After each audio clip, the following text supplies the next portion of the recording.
జిల్లాలో inter supplement పరీక్షల నిర్వహణకు పకడ్బందీగా ఏర్పాట్లు చేసినట్టు ప్రకాశం జిల్లా ఇంటర్ బోర్డు ప్రాంతీయ పర్యవేక్షణాధికారి సైమన్ వెక్టర్ తెలిపారు. పరీక్షల నిర్వహణలో భాగంగా ఒంగోలులోని ఆంధ్రకేసరి కళాశాలలో చీఫ్ సూపరింటెండెంట్లు, సహాయ సూపరింటెండెంట్లతో సమీక్షా సమావేశం నిర్వహించారు.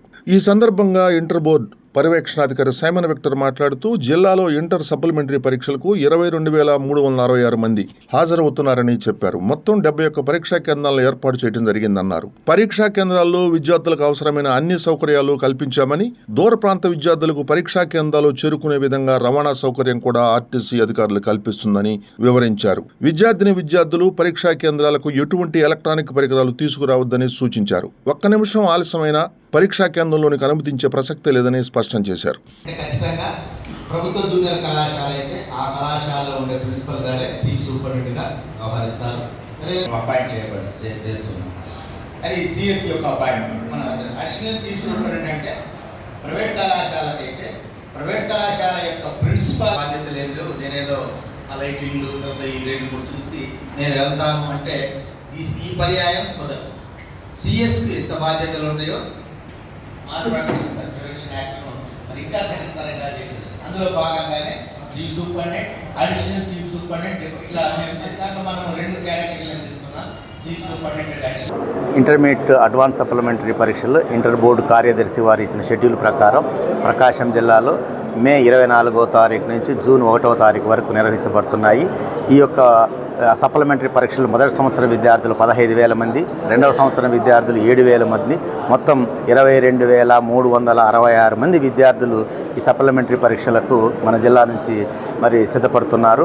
ఈ విద్యార్థుల కొరకు మన జిల్లాలో మొదటి సంవత్సరం పరీక్ష రాయడానికి 43 కేంద్రాలు, రెండవ సంవత్సరం విద్యార్థులు పరీక్ష రాయడానికి 28 పరీక్షా కేంద్రాలను, అన్ని సౌకర్యాలు ఉన్న పరీక్షా కేంద్రాలు మాత్రమే ఏర్పాటు చేయడం జరిగింది. ప్రతి పరీక్షా కేంద్రంలో కనీస అవసరాలు అనగా సీసీ కెమెరాలు, త్రాగునీరు, టాయిలెట్ సౌకర్యం, మెడికల్ సౌకర్యం, ఫర్నిచరు, లైటింగు మొదలగునటువంటి అన్ని సౌకర్యాలు ఉన్న కళాశాలలు మాత్రమే పరీక్షా కేంద్రాలుగా ఏర్పాటు చేయడం జరిగింది. కాబట్టి విద్యార్థులందరూ పరీక్షలకు వచ్చే సమయంలో మీరేం కంగారు పడాల్సిన అవసరం లేదు. సరైన సౌకర్యాలు ఏర్పాటు చేసినాం. ఈ కలెక్టర్ గారు రవాణా శాఖకు కూడా ఆదేశాలు ఇచ్చిన్నారు.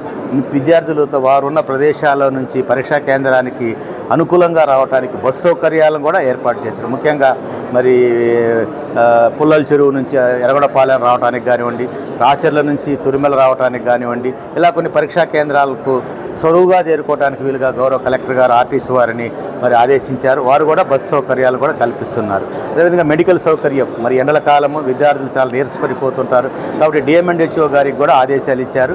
ప్రతి పరీక్షా కేంద్రంలో ఒక ఏఎన్ఎంను హెల్త్ అసిస్టెంట్ ఏర్పాటు చేసి ఓఆర్ఎస్ ప్యాకెట్స్ కానివ్వండి, లేదా మరి విద్యార్థులకు అవసరమైన కొన్ని టాబ్లెట్స్ సౌకర్యాలు కల్పించడానికి కూడా మరి ఆదేశాలు ఇచ్చిన్నారు. కాబట్టి ఎన్ని ఉన్నాయి. మరి ఈ ఆదేశాలన్నింటినీ మరి నిర్విఘ్నంగా మేము అమలు పరుస్తాం. పరీక్షలు సజావుగా జరగటానికి మరి మేమందరం ప్రయత్నిస్తాం. అయితే విద్యార్థులు కూడా పరీక్షా కేంద్రానికి వచ్చేటప్పుడు మరి మీరు హాల్ టికెట్ తీసుకొని రండి. అంతేగాని ఎటువంటి ఎలక్ట్రానిక్ గ్యాడ్గెట్స్ కానివ్వండి, ఏదో మొబైల్ ఫోన్స్ కానివ్వండి, ఏదైనా బ్లూటూత్ కానివ్వండి, ఇలాంటి ఏమీ తీసుకురావద్దు. ఒక్క నిమిషం కూడా లేటుగా వచ్చినా పరీక్షా కేంద్రానికి మేము పరీక్ష లోపలికి ఆవరణలోకి మేము అనుమతించాం. కాబట్టి ఖచ్చితంగా విద్యార్థులందరూ ఉదయం పరీక్షకైతే 8:30కే పరీక్షా కేంద్రానికి చేరుకోండి. మధ్యాహ్నం పూట పరీక్షకైతేనేమో 2 గంటలకే పరీక్షా కేంద్రానికి చేరుకోవాల్సిందిగా నేను కోరుతూ ఉన్నాను.